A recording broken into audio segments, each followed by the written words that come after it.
Let me assure you, I've said it before, let's leave the issue of election. I'll assure you that what we are doing, the movement we are doing today, those who are in charge of election in Nigeria will have no alternative than to do the right thing.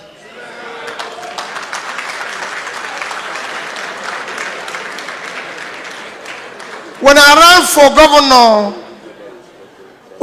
governor in Anambra State, it was like this. But eventually, they found out that they had no alternative. And I assure you, this will happen. On issue of ports and customs, somebody asked, I have visited about 6 countries.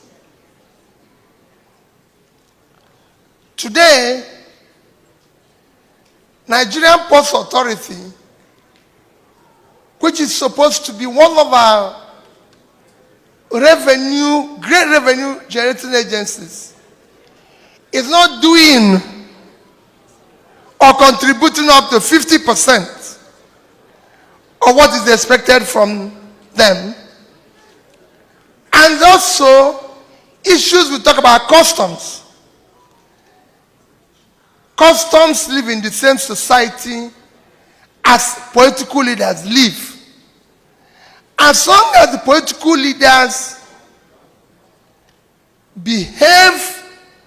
live as corrupt as they are today, it will be difficult for other agencies to function. Very, very difficult. I'll answer that more when I talk about corruption, because they all same.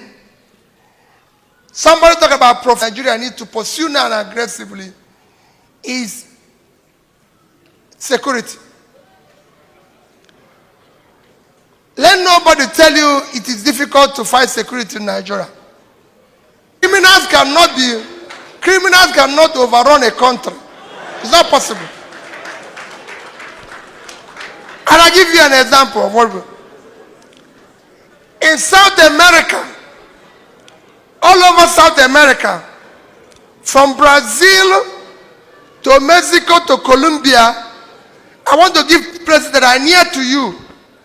They've gone through what we are going through today. They've been through it. One is there's something you call natural security. The more you pull people out of poverty, the more you reduce criminality. Then you have to pull, and government supporting people to come out of poverty is not as difficult as we make it look. It's been done everywhere in the world. Even the amount that is being mismanaged and stolen can do that. In terms of issue of facing the remaining, Nigeria is, in terms of all our security agencies, the number of personnel is low, they are unequipped for the job. I was in Egypt. Egypt is a country of 100 million, and they have over 1 million police. Nigeria is 200 million, and we have 320,000 police. And I can tell you, I don't know whether any of you listen to the governor of Katsina. He says that the number of police in Katsina is 5,000. The whole of Katsina. And that you go to a station, you see 30, and they have only 10 guns. So even out of the Even out of the 320, one is that out of the 320, about 70,000 are following people around. We shouldn't be, including myself. Then the remaining 250, you now use the same ratio you use, you find out that only about 80,000 are armed. It won't work. We need to increase the number, and we need to immediately start state police.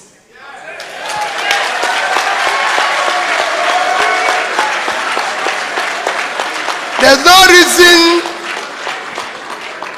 reason why we should not have community policing. We want to secure the place. So what is the fear of not having police all over the place? We need multi-level policing. That's what happens in every society. So it is not, so professional. Be rest assured, I can tell you, we can't talk about, we don't want you to come home. Professional, I don't want you to come home. We don't want the foreign investor to come or anybody. Everybody coming home or anybody coming to invest, even if the profit is 200%, you have to be alive to enjoy your profit. You're not going to die now. So we must secure the place. It is number one item. And I assure you, I've been through it before. This one will not be different. Issue of Abacha loot and corruption. Let me tell you about me and looking at the past. There are things that I say people don't like.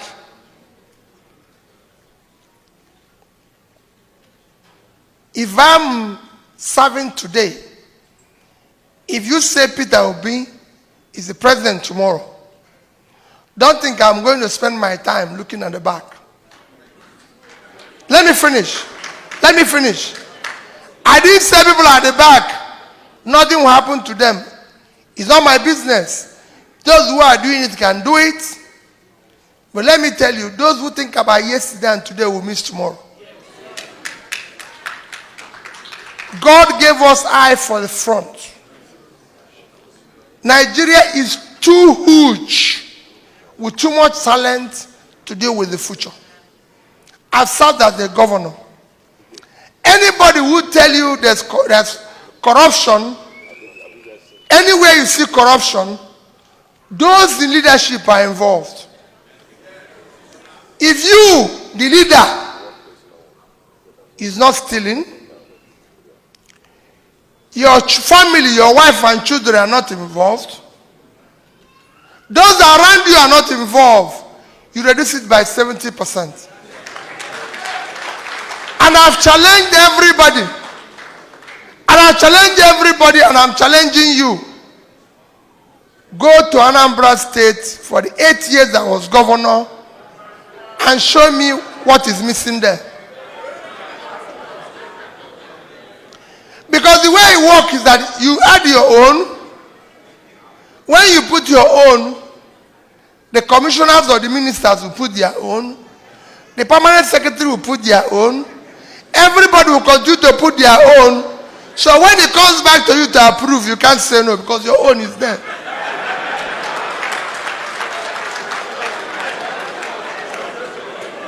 If your own is not there, it's impossible. It couldn't have been possible for Anambra State. In 8 years, we did not borrow money. We didn't borrow money from anybody.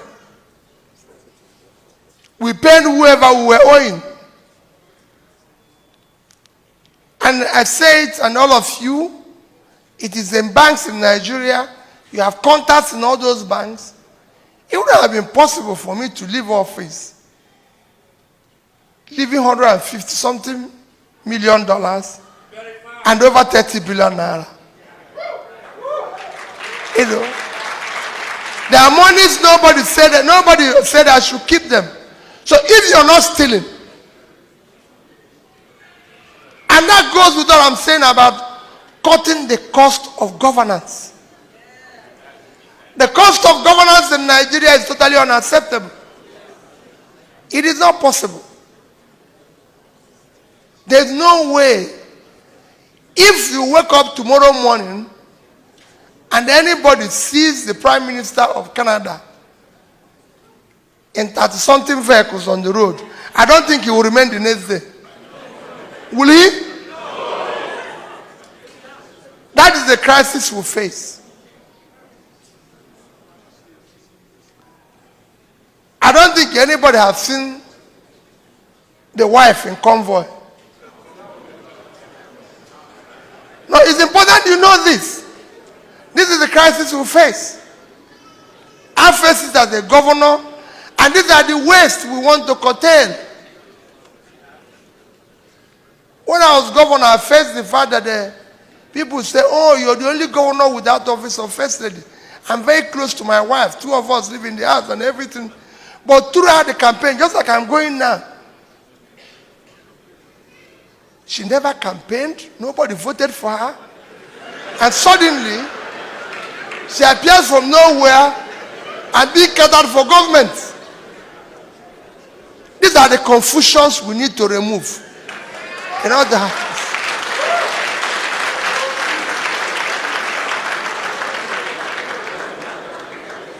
Issue of National Assembly. You're talking about National Assembly. Let me tell you. National Assembly is not a problem. I governed Anambra State without having one member of House of Assembly from my party. Initially, it was a difficult one. When they realized where I was going, everybody, the society took over. I can assure you, National Assembly will not be a problem. When I put what I'm going to do for the people of Nigeria on the table, they will have no alternative than to follow it, or Nigerians will...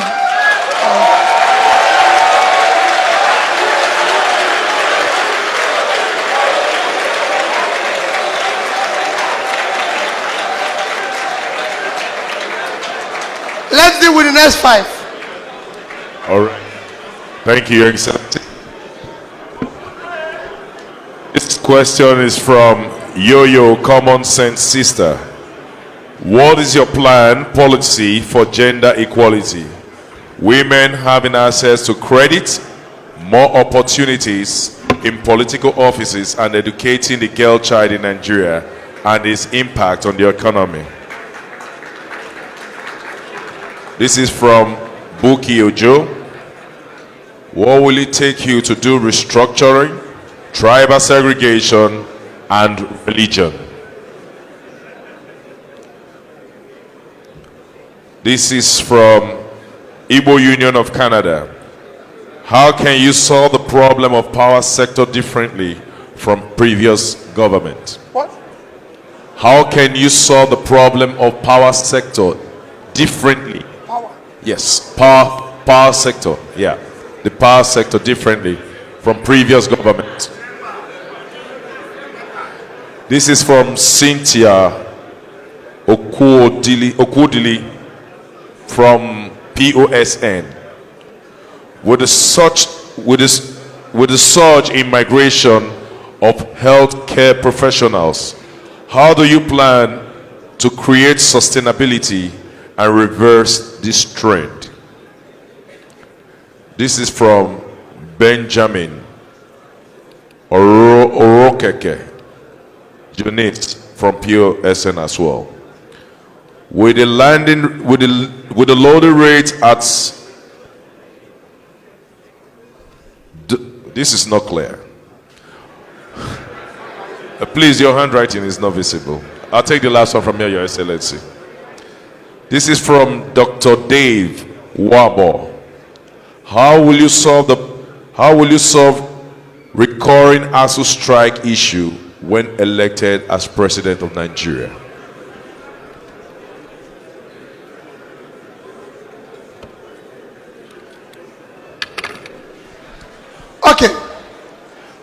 we started with gender equality.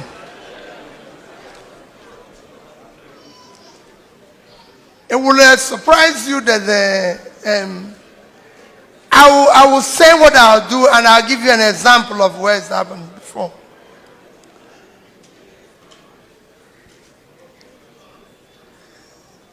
One of the greatest assets we've not utilized is investing in women.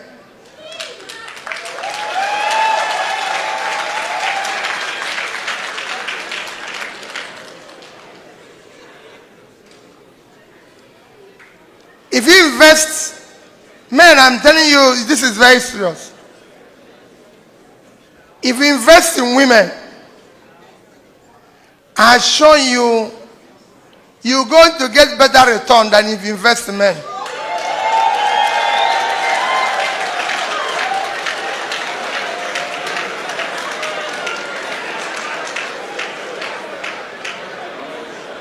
Because why? Women will always care with whatever they make.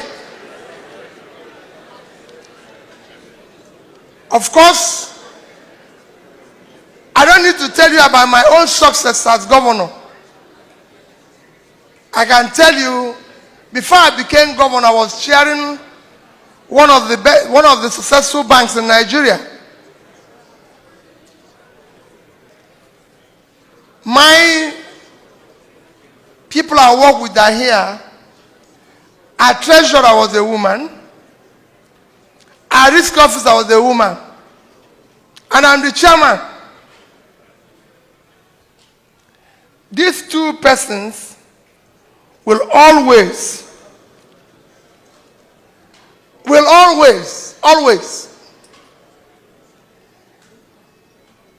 tell me when I'm wrong. Because as a leader, the greatest thing you need, one is that as a leader, learning and leading is inseparable. As a leader, you don't know everything.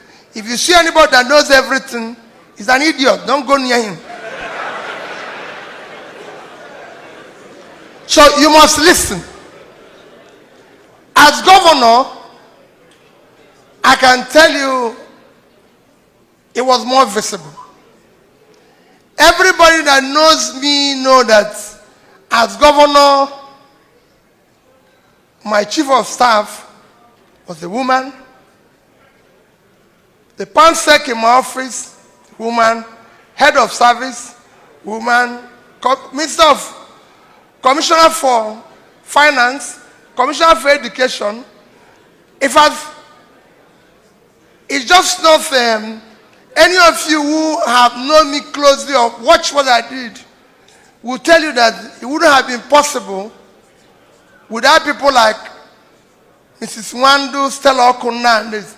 You can't say anything wrong in where my chief of staff is. Never. She will not allow it to go. She will tell you, no, no, no. You can't do this. And all women. Until today, that's how they are. In fact, every now and then, everybody knows they're coming to a meeting and say, it's time to sack all of it. They are ready to go.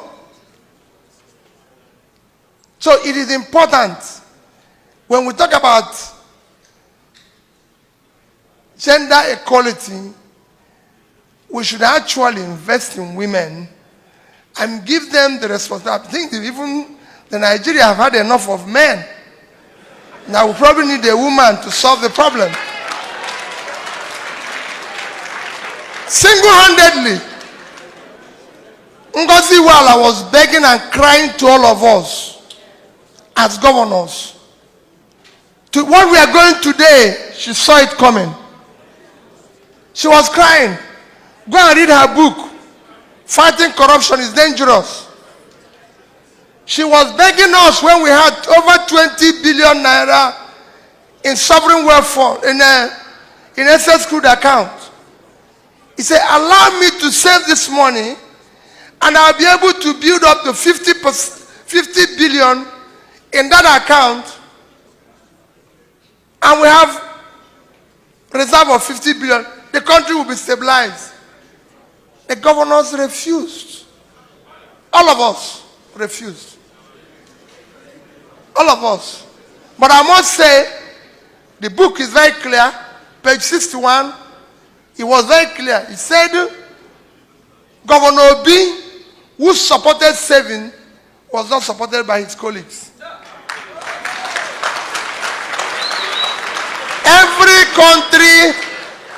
Every country in the world saves. Every human being saves for the future, except Nigeria.